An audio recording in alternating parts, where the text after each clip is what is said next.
The implementation of a self-monitoring application to improve on-task behavior of 5 graduate students, a replication study, done by Alex Clevenger, Caitlin Reagan, Alex Richmond, Cece Teal, and Taylor Witt.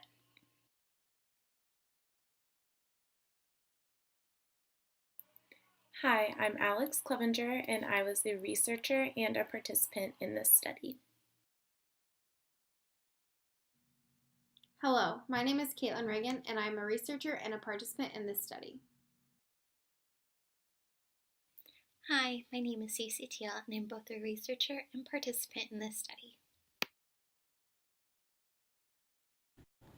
My name is Taylor, and I played the roles of both the subject and the researcher.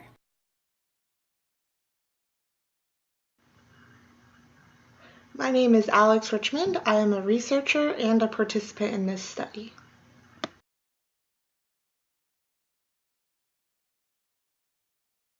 Our replication study was based off an original article called Implementation of a Self-Monitoring Application to Improve On-Task Behavior, a high school pilot study by Howard P. Wills and Benjamin A. Mason. This article used an A-B withdrawal design to see how effective a self-monitoring device would be in increasing on-task behavior for 2 ninth grade students in special education classrooms.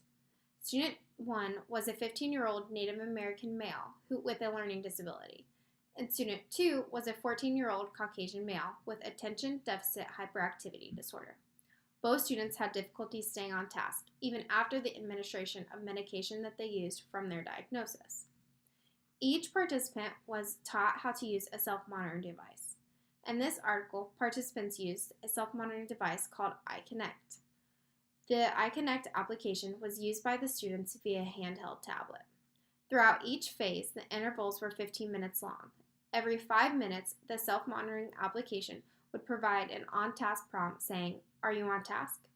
The student would have to select between yes and no, depending whether or not the student was engaging in on-task behaviors or off-task behaviors.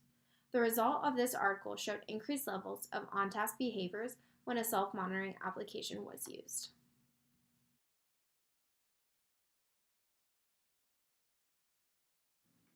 Research has shown that self-monitoring applications can increase on-task behaviors in many different individuals. In a study by Finn, Rangasamy, Dukes, and Scott, a multiple baseline across subjects design was used to see whether or not off-task behavior would increase or decrease when a self-monitoring device was used. There were 4 participants in the study. The names of the four participants are Adam, Bill, Tom, and Paul. Adam, Bill, and Tom were all 8 years old, and Paul was 10 years old. Each participant received special education services in a community elementary school. The self-monitoring device that they used was called a watchminder. A watchminder was a vibrating prompt that looked very similar to a digital sport watch. Every 2 minutes, the watch would vibrate, and the participants were to ask themselves, "What am I doing?"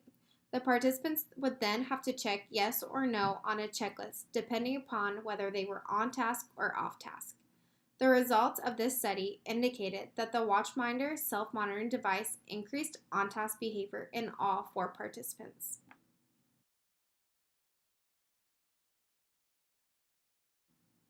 Here is another article that used an A-B withdrawal design to determine if a self-monitoring application would increase on-task behavior and decrease off-task behavior.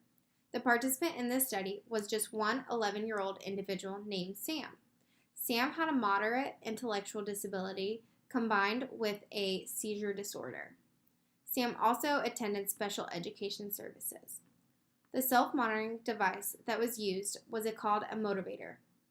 The motivator is a small electronic device that can easily clip on to a person's clothing. The motivator vibrates when the interval is ended. The device has a setting to allow you to adjust when you want the interval to end and how intense you want the vibrate to be.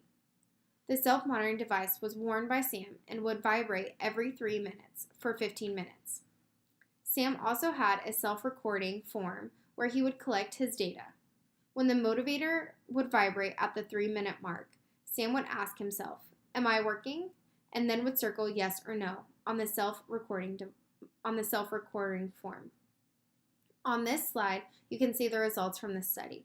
The results from the intervention showed increased performance on-task behaviors compared to baseline levels. In all, the motivator was an effective strategy in decreasing off-task behavior. Lastly, here's an article by Anato Zek, Hof, and Dopke. This article used an A-B reversal design to determine if a self-monitoring device would be effective in increasing on-task behavior in 3 participants. The 3 participants in this study were Jack, David, and Allison. Jack and David were both 11-year-old boys who had learning disabilities and speech and language impairments. Allison was an 11-year-old girl who had speech and language impairments and who had also been given the diagnosis of being emotionally disturbed. The self-monitoring device that was used in this study was also a motivator. Like I previously mentioned in the last slide, a motivator is a small electronic device that can easily clip on a piece of clothing. The participants wore the motivator, and the motivator would go off every 3 minutes for 15-minute intervals. When the motivator went off, it would vibrate. The participants would have to determine if they were paying attention or not when the motivator went off. Each participant would have to check off, yes, I was paying attention, or no, I was not paying attention, if on their own self-monitoring form, depending upon if they were off task or on task. Results of this study showed that the students increased on-task behavior from a mean of 55% to more than 90% of the intervals that were observed. The results also indicate that the motivator was an effective strategy in increasing on-task behavior for the participants.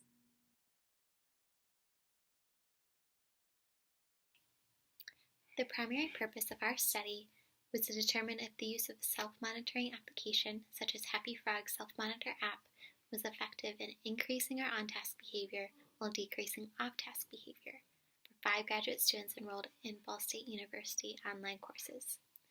We really wanted to find a way to increase our on-task behavior since there are so many competing distractions when completing coursework, especially for an online class where we can really do our coursework anywhere in a variety of environments.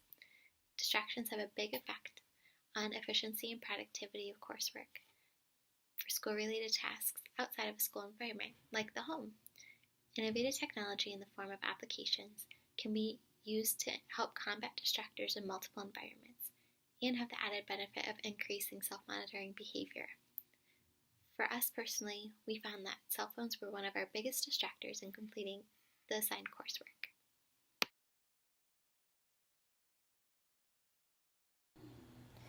The participants involved in this replication study included 5 female graduate students: Alex C., Alex R., Cece, Caitlin, and Taylor, myself.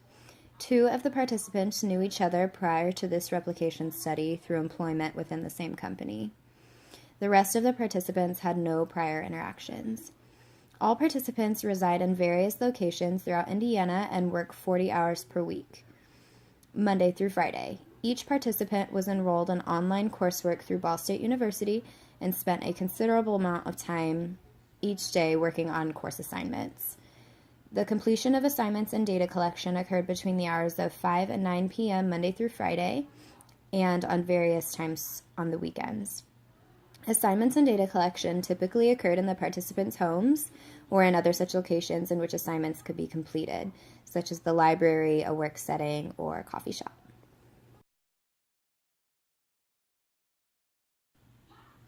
Throughout all phases of this replication study, participants had access to various coursework materials, such as textbooks, laptops, university websites such as Canvas or library resources, notebooks, and writing utensils.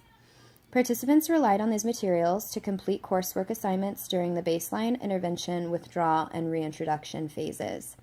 During the intervention phases only, each participant used a self-monitoring application on their personal cellular device, such as an Android or iPhone, called Happy Frog Self-Monitor. The application determined whether or not the participant was on or off task. The application gave text cues such as "Are you on task?" to appear on the application after every 5-minute interval. Participants answered with a yes or no response. Participants were allowed to pick between sound on or vibration mode when receiving the text cues. For inter-observer agreement data, participants used a camera via phone, computer, or similar electronic device to record themselves during both baseline and intervention phases. Our study included two primary behavioral definitions. Our primary dependent variable for our study was the amount of time that participants were engaged in on-task behavior during each 25-minute session. On-task behavior was defined as a percentage of observed duration during which participants actively or passively engaged in assigned coursework. This included reading, writing, or completing assigned tasks. Examples included watching videos posted online related to module content, writing notes, typing responses, typing papers, reading assigned texts, and completing outside research required for assignments. Contrary to that, off-task behavior was defined as participants not engaging with assigned materials. Examples of this include interacting with social media, engaging in outside discussions, interacting with their cell phones, and watching videos unrelated to course content. Examples do not include responding to application reminders on their cell phones.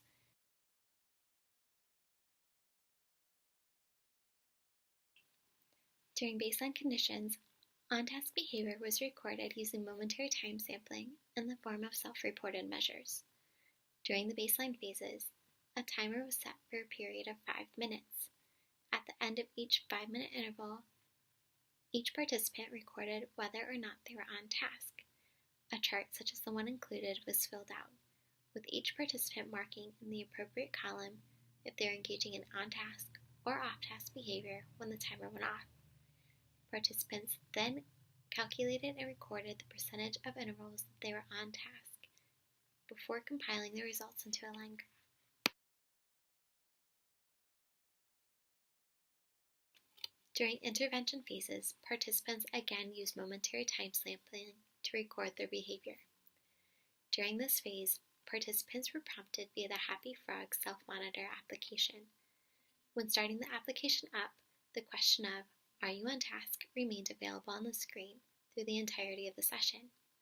After 5 minutes elapsed, there was the option to select the red X if the participant was engaging in off-task behavior, or the green checkmark if the participant was engaging in on-task behavior. The question was accompanied by either a chime if the individual's ringer was on, or a vibration if the individual had their ringer turned off. Upon selecting the appropriate symbol, the red X and the green checkmark were removed and the session continued, with the prompt to respond to the question occurring every 5 minutes for a period of 25 minutes. That resulted in 5 intervals per session. The data was graphed via the application for the individual to monitor their progress. The data was then converted into an Excel graph.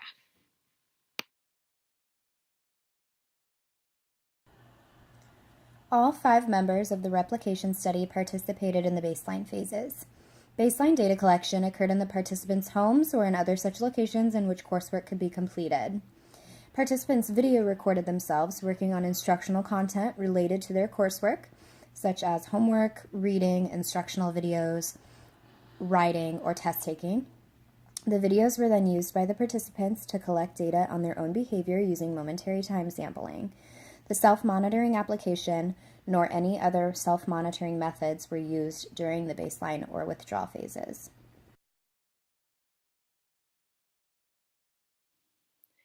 All 5 members of the study participated in the intervention and reintroduction phases. Intervention data was collected in an environment where coursework was completed, such as the participants' homes or other suitable environments.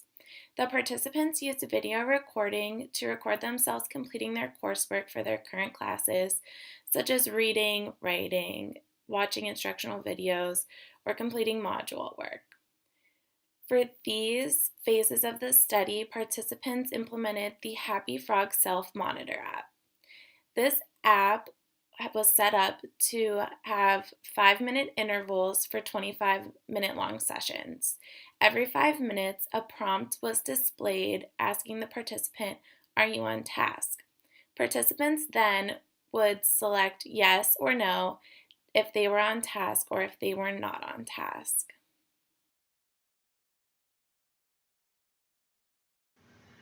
For our inter-observer agreement data, we collected over 20% of all of our observations for every phase of the study. So we did this for intervention phase and for our baseline phase. Every researcher collected IOA data for the researchers whose name came after them in alphabetical order according to last name. We used interval by interval equation to calculate the IOA. This is agreement over agreements plus disagreements times 100 to equal your percentage. For the intervention phases, we had a 100% average with our range being 100%, meaning we had 100% for every single phase for IOA for intervention phases. For our baseline phases, our average was 98% with a range from 80 to 100%.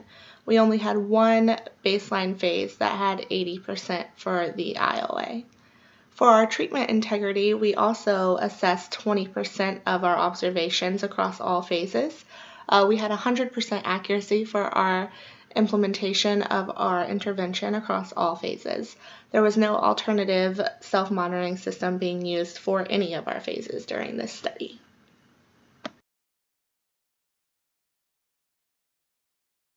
These are my results for the replication study. My baseline and withdrawal averages were both 84% of being on task per session, with ranges from 80% to 100%. When the intervention was implemented, my averages of being on task went to 100% for all sessions, having a range of 100% as well.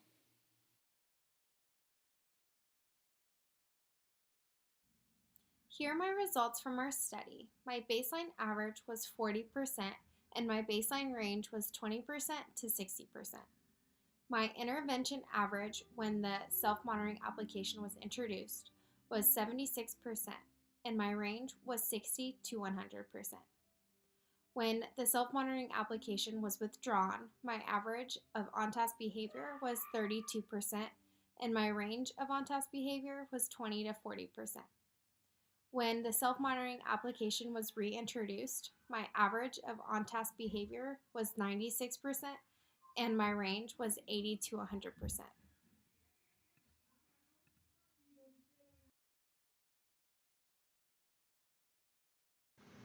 And here are my results for the study. My baseline average was 96%. My withdrawal average was 93%. My intervention average was 95%, and then my reintroduction of the intervention was 100%. My overall range was 75% to 100% for the entire study.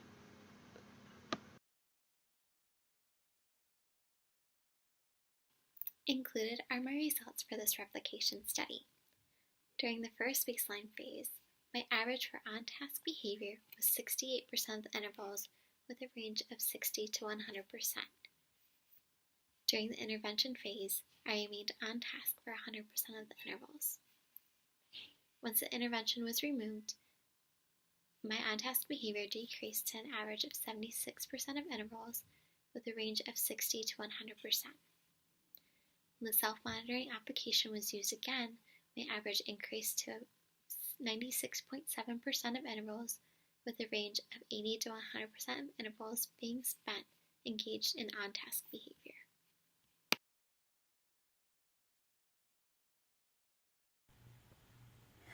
For the baseline phase, my average percent of on-task intervals was 60%. The range was between 40 and 80%. During the intervention phase, I had an average and range of 100%.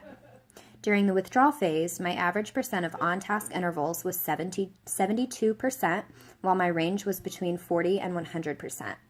The reintroduction phase had an average and range of 100%. As you can see from the graph, the self-monitoring application was successful in increasing the amount of intervals I spent engaging in on-task behavior.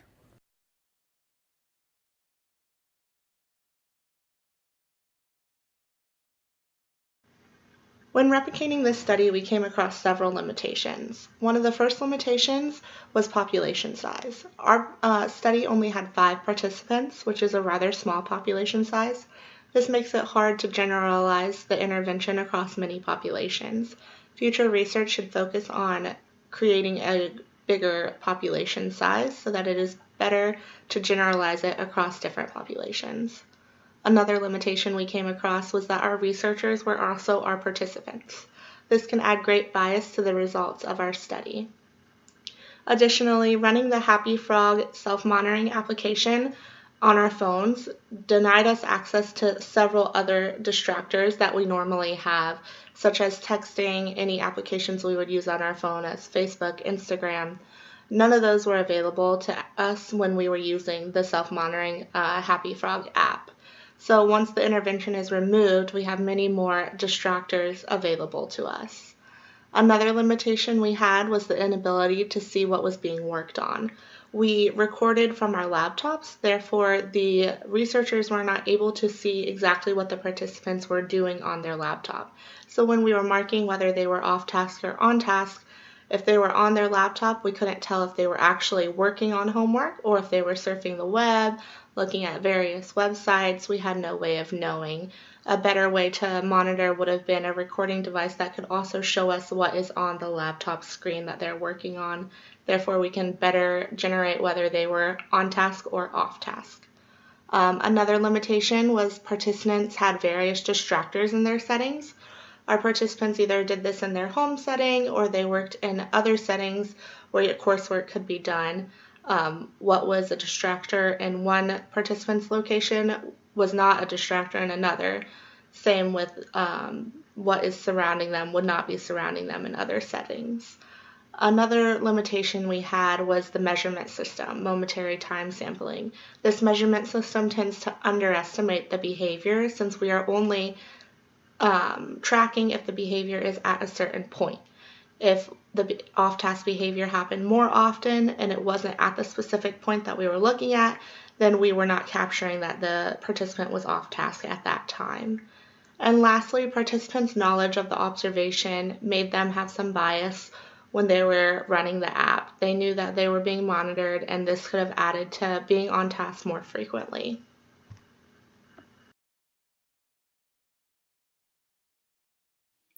Completing schoolwork is difficult to do when there are distractions present. When you're working on your schoolwork, it's easy to become distracted by your cell phone, other people, scrolling through social media, and your pets. When the participants completed their schoolwork with no self-monitoring applications, there was evidence that they were more distracted. With the use of the Happy Frog self-monitor app, there was an increase in the amount of time on task for the participants. These are our references. If you would like to pause the video and take a look at them, go ahead and feel free to do so now.